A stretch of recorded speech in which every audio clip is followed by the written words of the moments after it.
So Robin O'Malley here, and the topic of today's meeting is a little bit different from the sort of long presentation format we've used before. So yeah, on this call and the next one next month, we've got the projects that we've funded or refunded in fiscal year 17. So some of these are carryovers from prior funded projects, and a couple of them are brand new starts. And we thought we would just ask each project team to give us a couple of minutes on their project. 5 minutes is sort of the target. An update on what you're doing so everybody can get their minds around that. Things you may be interacting with in other parts of the center, or issues that you've stumbled across, or progress reports, or what have you. So the order that I have, and there's no magic, is Ben Poulter and company, Amy Simstad, Andy Hansen, Nina Burkhart, and the Hennessy team. So we'll take them in that order. Great. So this is, so I sent out the link to this website, and our project is called Forecasting Changes in Sagebrush Distribution and Abundance Under Climate Change. And the project wraps up, I think, at the end of March.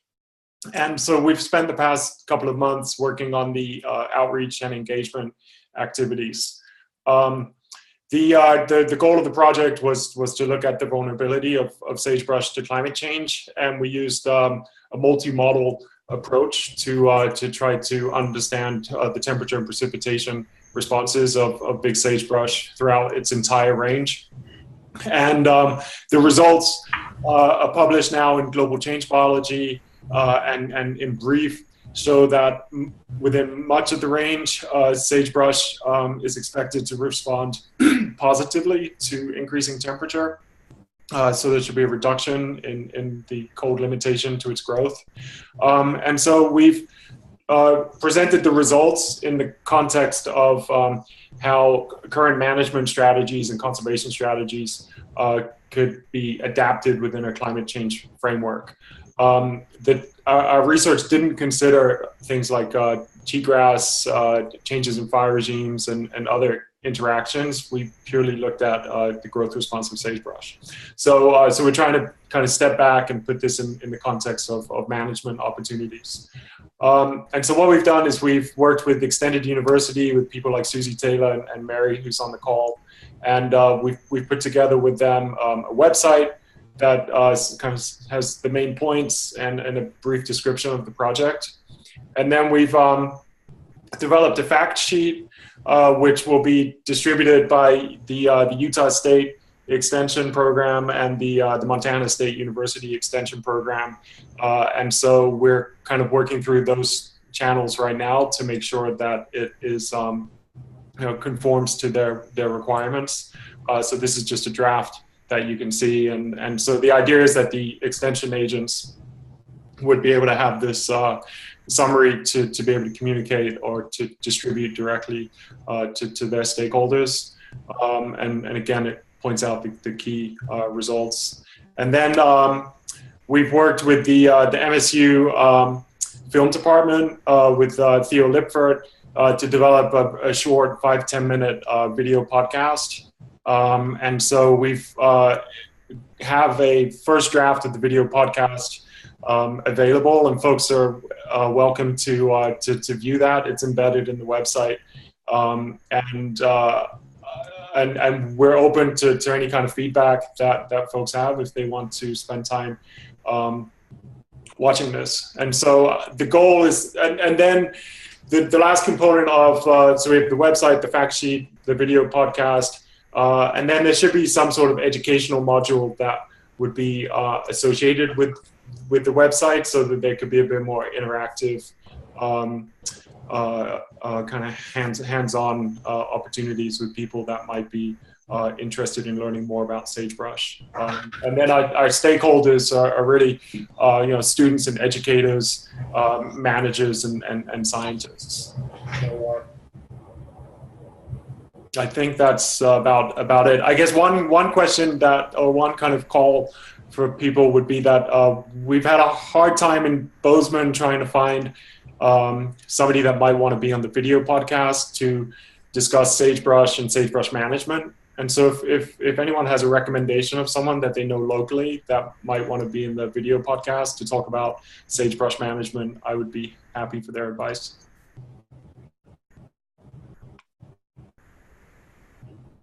So that's it. That's my 5 minutes, Robin.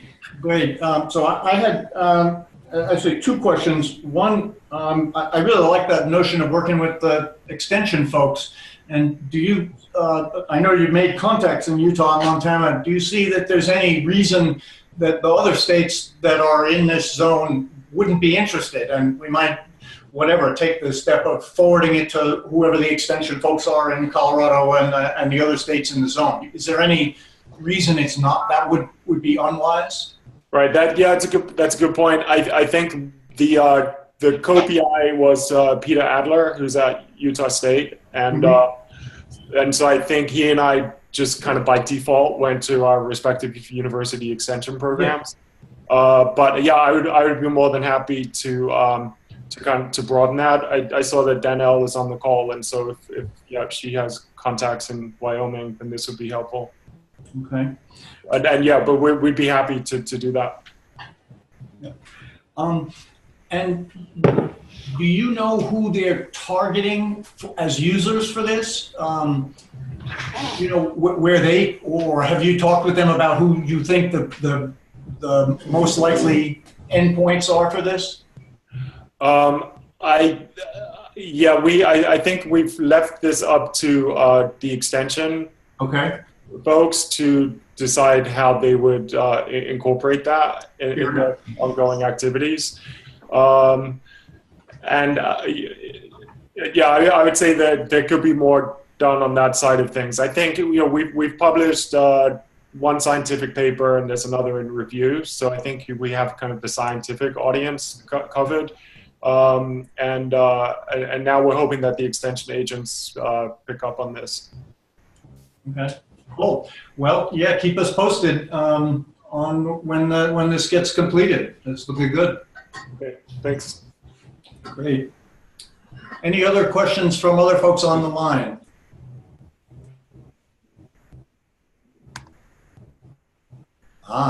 You're off the hook, Ben. All right.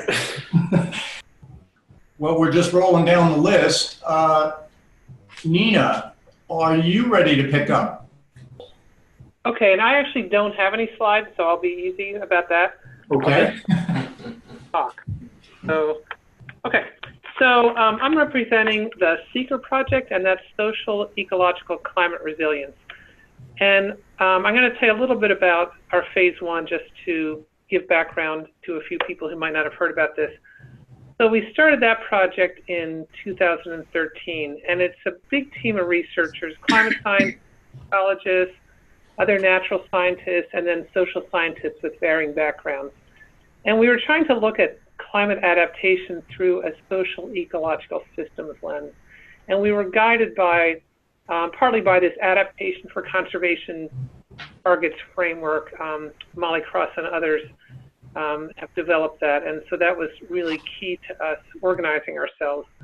And so in phase one, we identified these preliminary adaptation strategies for conservation targets that were selected in the San Juan and Gunnison basins in Colorado. And our project really relied heavily on interaction with stakeholders, you know, federal employees, state, county, citizens, and they were involved in all phases, defining the conservation targets, helping us develop this understanding of the connection between human and natural systems, and developing adaptation strategies. We had lots of meetings, we had workshops, we had focus groups, we had interviews to involve stakeholders and elicit their feedback on the project itself. And then we also had a series of webinars when we had done most of the preliminary research to summarize results in key areas. So that was kind of the first bit. Then now we call this SEEKR 2, so we have an additional year of funding. And we're really working on two areas there. One is this area of advancing strategy implementation. So by the end of phase one, stakeholders had identified potential strategies.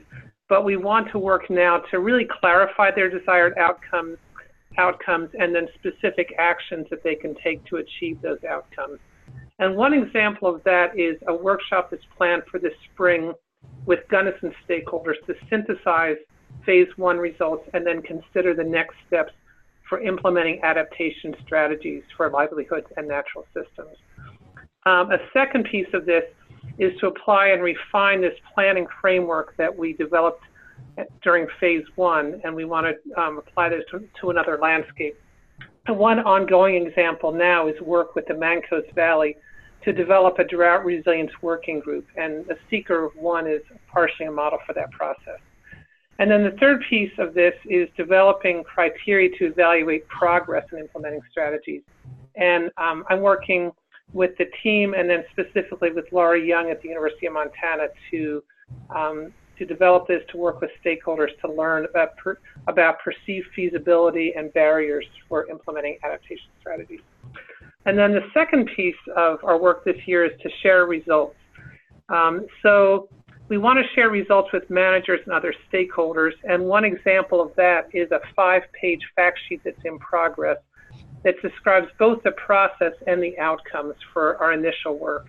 And there are lots of other products that are available on the CNHP, Colorado Natural Heritage Program, Mound Studies websites, and then lots of informal sharing throughout the life of the project. Another objective is to present to a broader audience, both geographically and in terms of sector and interest, to include recreation and some other interests that we did not get too involved with in the first sector. And I think that Mancos work is a good example of this. We want to develop a high-level executive summary, and I think the fact sheet we're working on is a model for that, but maybe not the final product. And then to develop a clearinghouse for sharing products. We already have some repositories and ways to share, but we want to make sure that things can be in one piece. Okay, so there were a few questions that were posed in the email that was sent out. Please cover whether you've engaged with your stakeholders yet, and if so, in what ways and for what purpose. And I think I've talked about that already, but it was really in all phases of the project: interviews, focus group, facilitated meetings. And really the purpose was to engage them in the process, learn from them about their systems of interest, their highest priority adaptation strategies, and so forth. What is their ultimate endpoint and their perceived response so far? The ultimate endpoint is this articulation of feasible adaptation strategies. But I think other important issues are how they can do some of this themselves once the team is not around. The response has been really strong and positive. They have ongoing interest in the project, and they are requesting follow-up and additional meetings.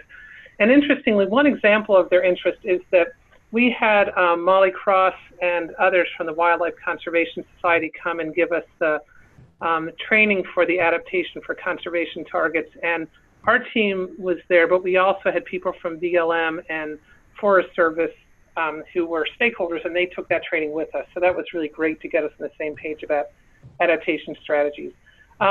Quickly then, discuss thoughts about strategies for best practices for engaging stakeholders. In our case, having people on the ground with pre-existing relationships was key. So we had people, Renee, Rondeau, Betsy Neely, Marcy, Bidwell, who already were in the areas, and so they had demonstrated interest. There was trust. Having enough funding to travel and spend time in places is really important for the rest of us. Designing a transparent, iterative process was really important. Stakeholders knew what was coming next. They knew how results build on each other, and they had an opportunity to give us feedback and also to give us kind of a reality check about the work that we were doing. And then, I think for us also having a team that had a buy-in to problem solving, both on the process itself and also a commitment to help the stakeholders achieve their objectives. So I would say those are the main things. So that's it. Thank you.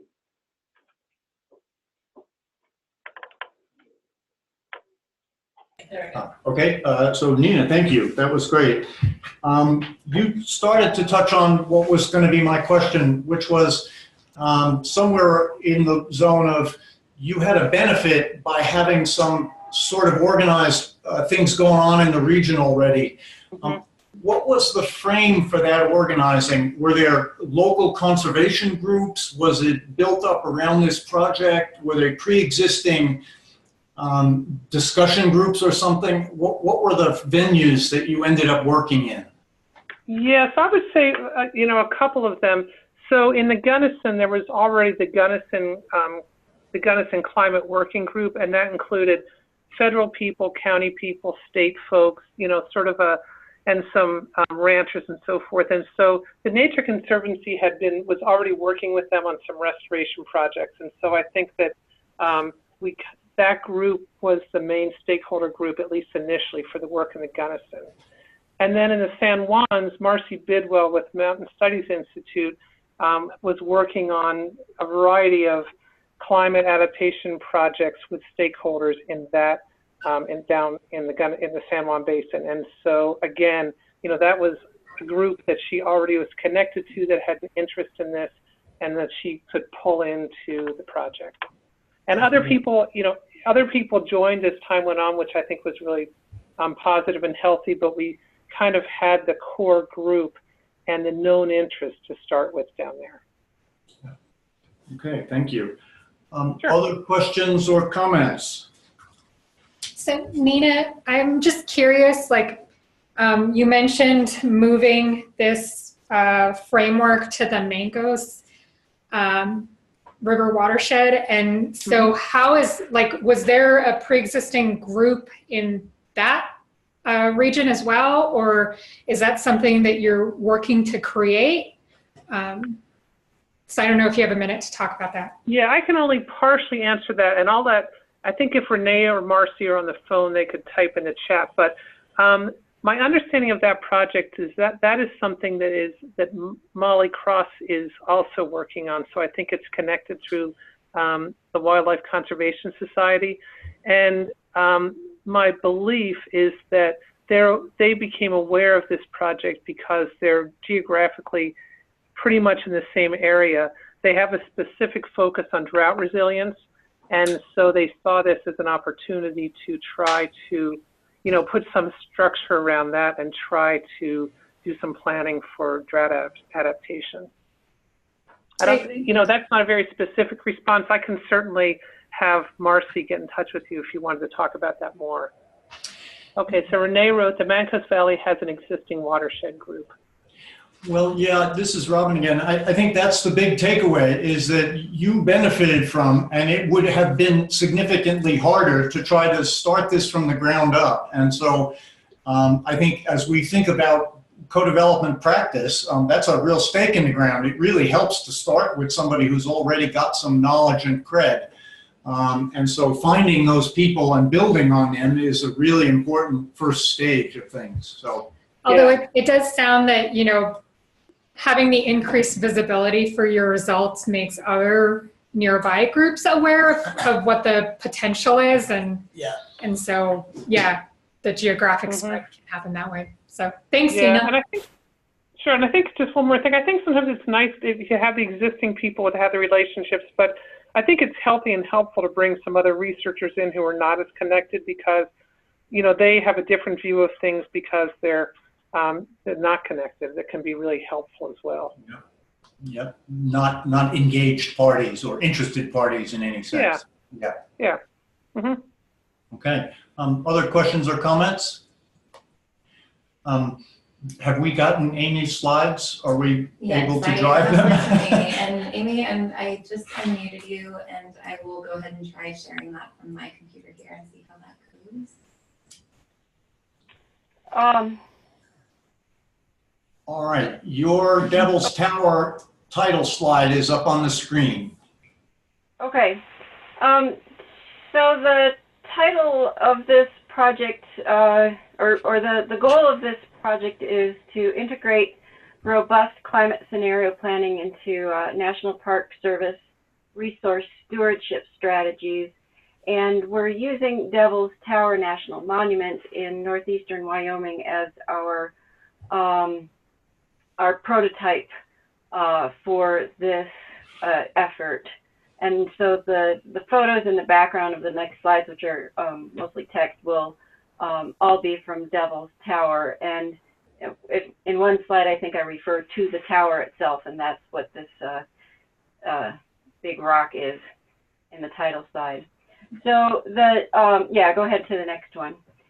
So the team for this project is I guess mostly composed of what we USGS scientists might consider stakeholders, in that Gregor Skierman of the Climate Change Response Program in the Park Service is really leading the charge on this. His research assistant, Amber Childress, is doing a lot of work assembling the climate data that we are using to serve as the basis for the scenario planning. Justin Henderson heads up a team of planners in the Park Service's resource stewardship strategy group. And there's a variety of people that work on these resource stewardship strategies in this planning group stationed at the Denver Service Center, and Justin is heading up the team assigned to Devil's Tower, and that consists not only of him, but Carrie Miller, a cultural resources specialist, Don Wojcik, a natural resources specialist, and then Chris Church oversees all resource stewardship strategies, and he's participating as basically seeing how this new process goes. We also have help from Tom Olaf, who is a climate specialist in the Park Service's Intermountain region, which is where Devil's Tower is part of. Renee Ohms is the Chief of Resource Management at the monument itself. And then Amanda Hardy is another national level ologist in the Park Service. And then Brian Miller and I are the USGS connections to this whole effort. And it's building on work that Brian and Gregor and I and some other folks did, making scenario planning more quantitative, and this idea of how to incorporate the scenario planning into these resource strategies grew out of that work. So if you go to the next slide, I'll explain exactly what is a resource stewardship strategy. It's a long-range planning tool for a National Park Service unit like Devil's Tower National Monument to achieve its desired natural and cultural resource conditions. So it's not just a report that might go on somebody's hard drive, but it's an actual database of goals, and then the resource managers then enter information through time as to whether or the direction that the resources that they've chose to focus on are going in the direction that they want them to. The goal of this project is to integrate a robust climate scenario selection and planning into what is already a well-developed resource stewardship strategy development process. So the Denver Service Center has basically a book written as to how to do a resource stewardship strategy. And currently, climate change is a relatively minor component of that process. And this project is aiming to make climate change much more upfront, because if this is a long-range planning tool, it stands to reason that we need to think about what the future climate and how that might affect the resources that they're trying to manage. So the work that we've done so far is we had a team orientation immediately following the get-together we had down in Fort Collins in October of last year. And then after that, we've had a series of calls with most of the core team, which focused on selecting the resources that we would focus on for the climate aspect of the strategy. And these resources are chosen by the park for their priority to park management and the fact that they're sensitive to climate. So for example, there's a museum collection that's pretty important for them to manage, but it's not going to be sensitive to climate. Whereas the tower itself, even though it is a big rock, of course, is an extremely high priority to park management, but we hypothesize that it can be sensitive to climate, particularly in exfoliation, or the loss of or rock falls, basically. And so we did some background research on climate sensitivity to help the selection of those priority resources.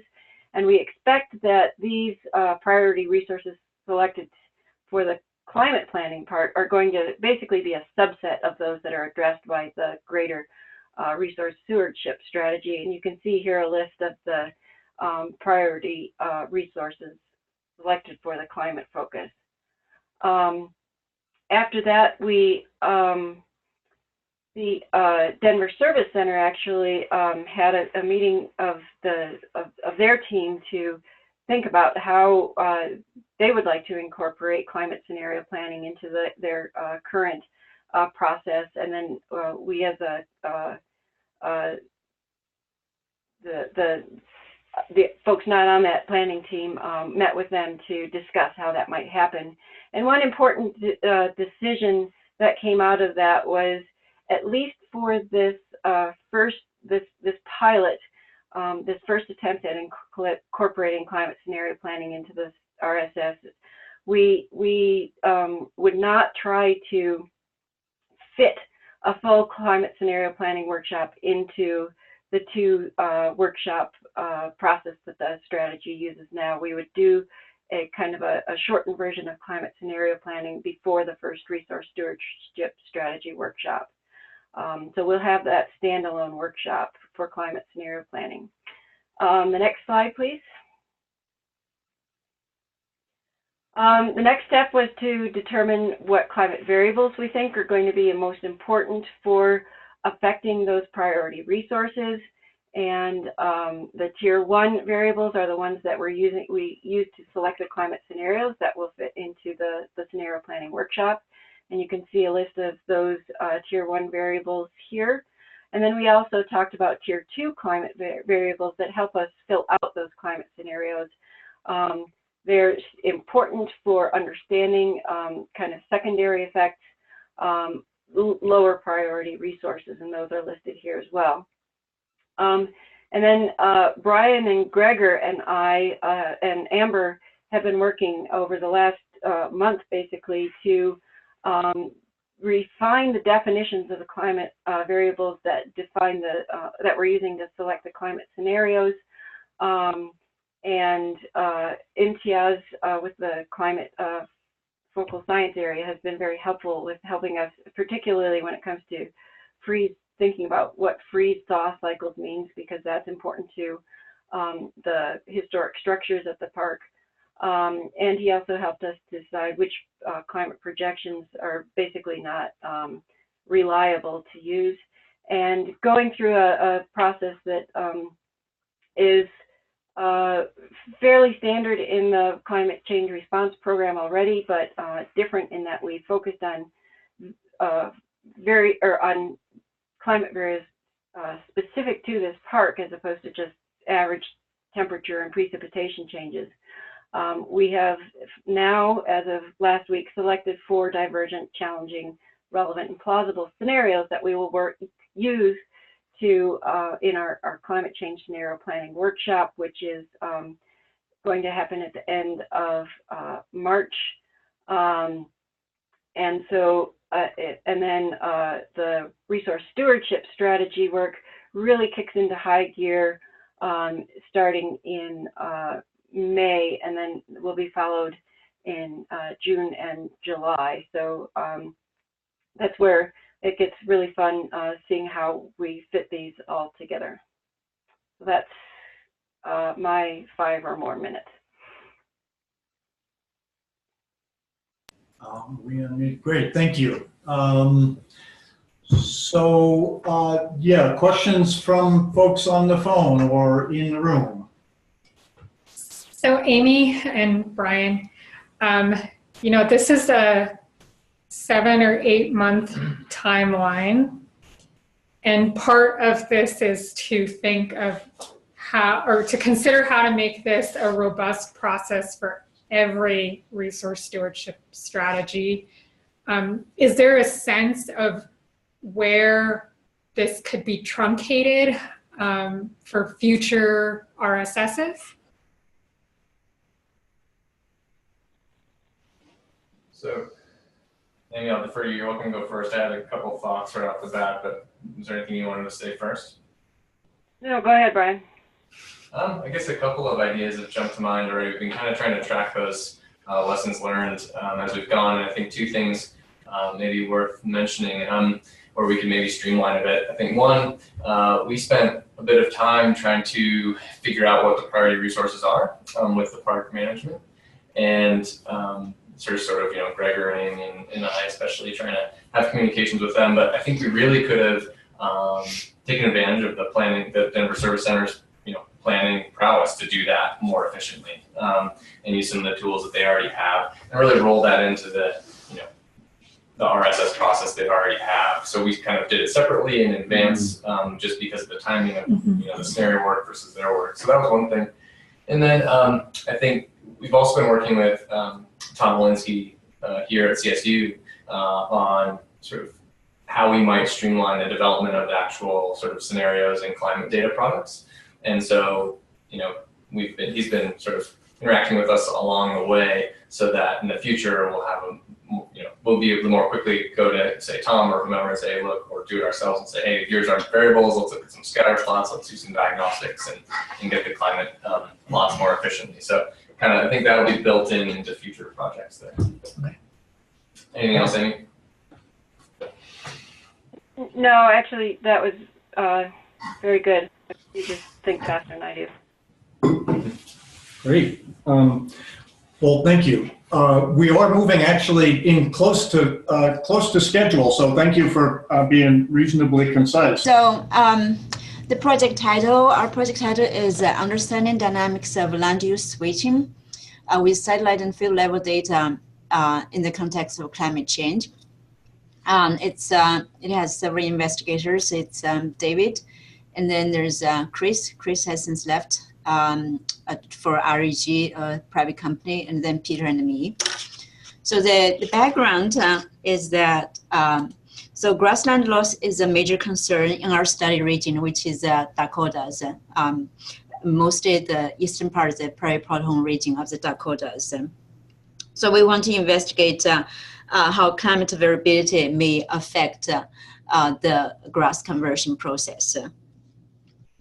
So we focus on the land use dynamics. So for objectives, we basically have several pieces. One is we have the task of tracking land use switching between like crop and grass or different crops. And we want to investigate the role of climate and weather on land use switching.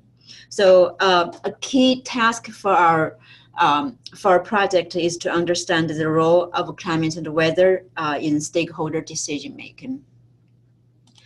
So for the last year, mostly for the last year, also the papers listed and the presentation and the papers listed here are mostly for the last year also. We have presented our results at our professional meetings, the agriculture economics meeting, environmental and resource meeting, and some interdisciplinary meetings. We have a couple of manuscripts published or submitted for publication, both in land use change area and the interaction of climate change and land use change. We have several papers that are hopefully close to being finished. And in terms of outreach, we have a collaborator. Luckily, we have a collaborator, Dr. Tong Wang, who is located in the study region because the other investigators are not. David and I are at Michigan State University and Peter is at Iowa State, but we have local collaborators. So Dr. Tong Wang is an extension economist here. So at the study region, she Along then, we work with her to publish articles that can be distributed in their extension outreach channels. So to give you it's hard, to describe every piece of research that we've done. Just to give you a flavor, one piece here is the main piece about tracking land use change.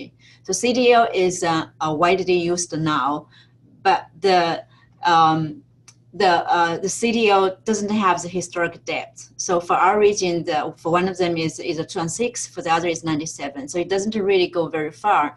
For climate change, it's better that we have a longer historic trend. So what we had proposed to do is to go back further with satellite image to track land use change trends.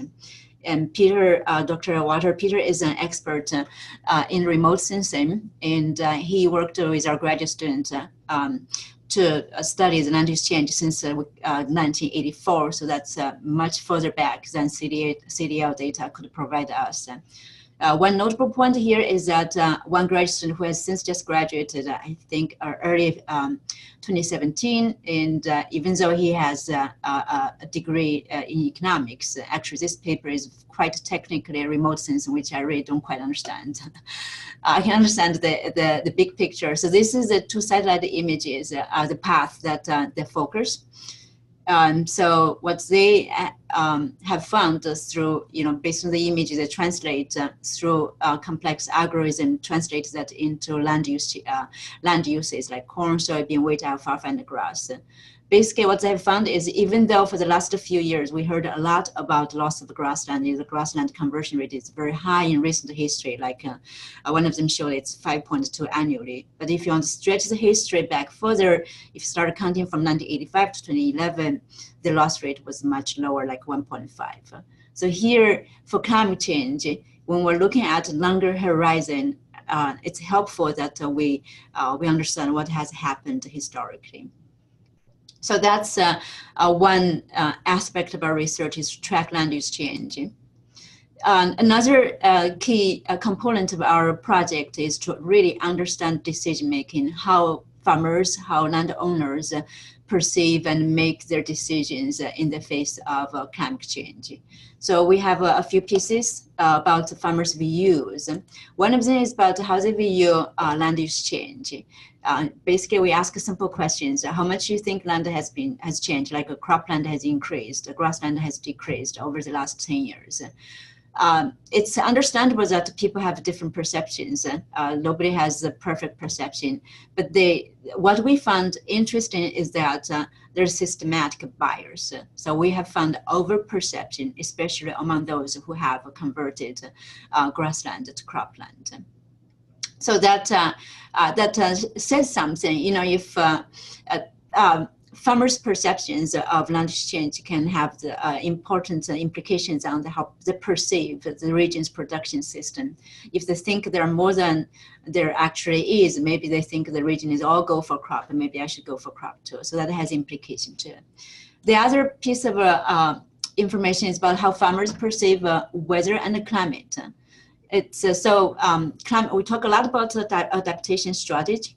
But we know for much of the country, like especially in the eastern part, like in the Dakotas, over 90% of land is privately owned. Decisions will have to be made at ultimately, the decision has to be made by these private landowners. How they view climate change, how they view different adaptation strategies are key for the success of any policies.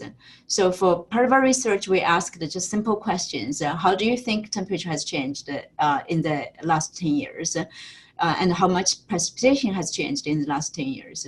So if you look at the graph on the right, you'll see different colors. So red is for warmer, and green is about the same.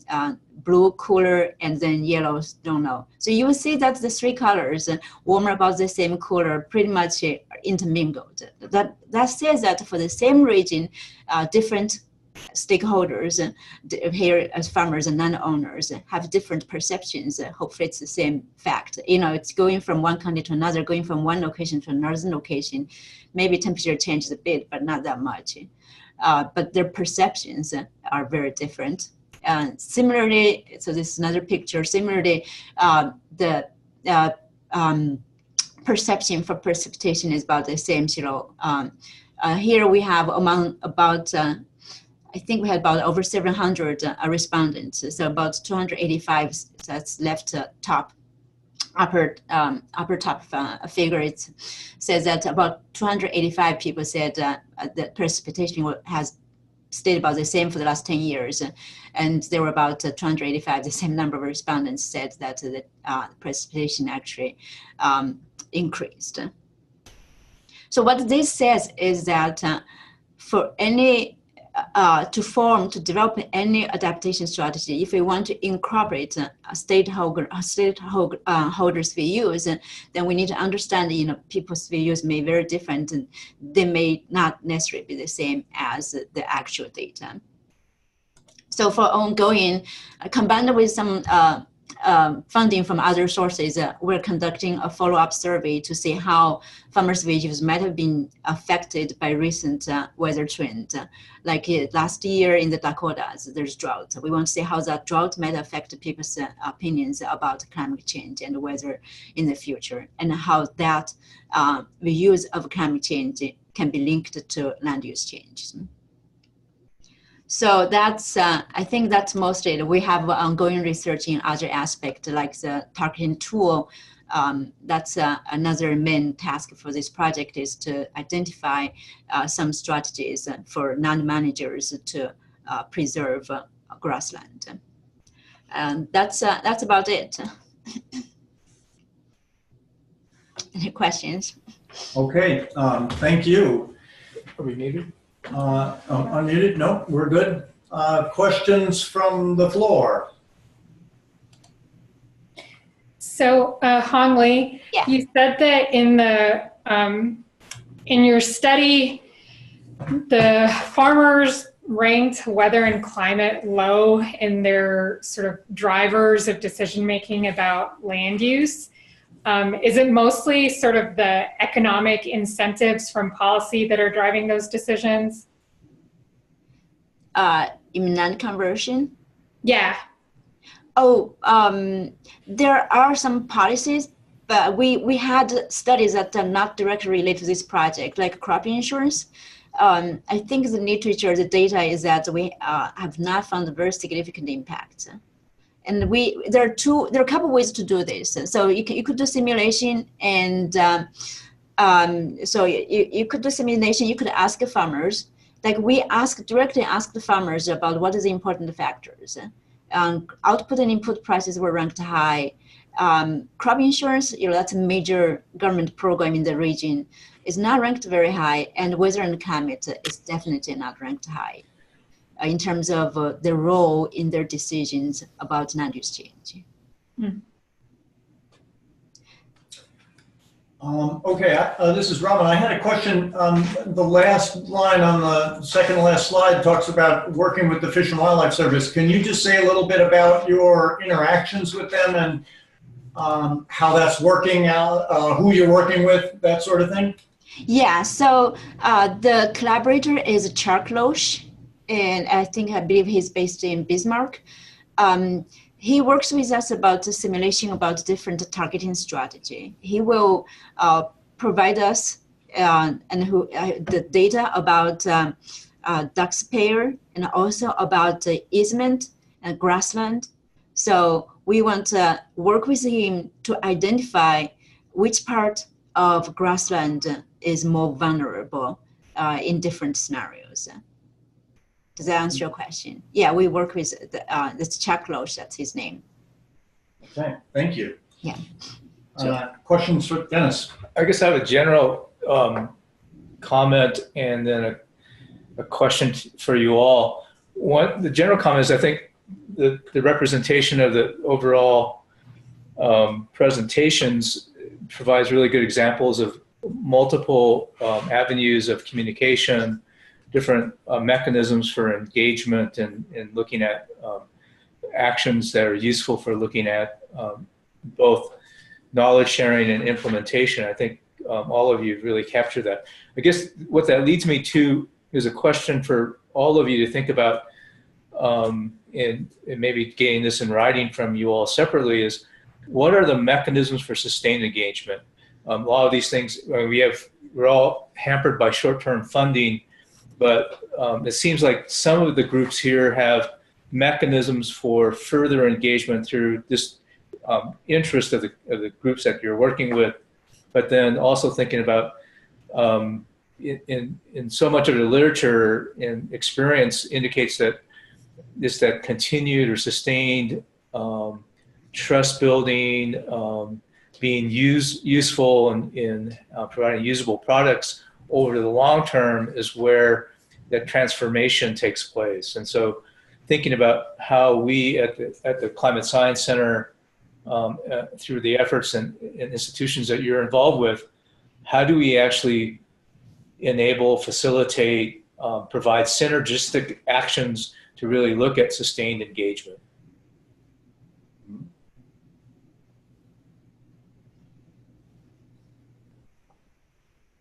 Always a showstopper. Yep.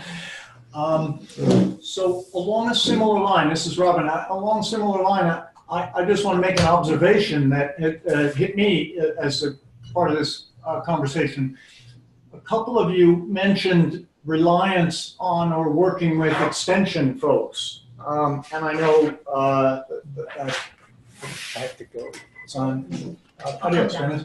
And that's I'll admit that I've come into this with the co-development actionable science model that really relies on more or less direct engagement between the science folks and the management folks. The extension model breaks that up a little bit, and I just want to think about when we use one or the other, which one might have better impacts in certain kinds of cases or with certain kinds of stakeholders. It's an interesting other model for us to work with, and I don't have a good feel for where I would push it or how we should develop that. But it's clearly a communication vehicle that really gets people who are conversant in the user's world, smart about how to communicate this. So I want to pay some attention to it.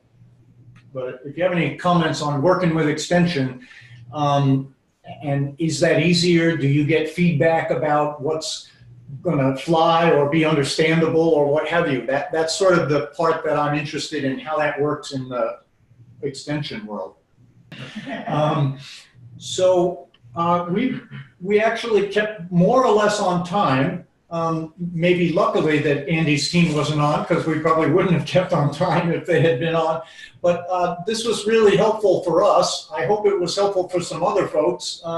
And we're gonna work through these. As you might have heard, more of our comments have been on the translation and transfer and communication and engagement side, rather than maybe particular science or technical questions. And I think that'll remain the focus, that we're trying to make sure we understand that part of the business. And so we'll pick up on another set of projects in the next month. But I think this was quite helpful. So thank you for the presenters, and thank you for being reasonably concise. And I'll just say if there are any other comments before we sign off. Well, everybody's probably muted, so you can't comment anyway. But in any case, we're at noontime, and if there aren't any burning questions, we'll sign off then. And thank you. There's some chats. Yeah. Oh, yeah. Thanks. Okay.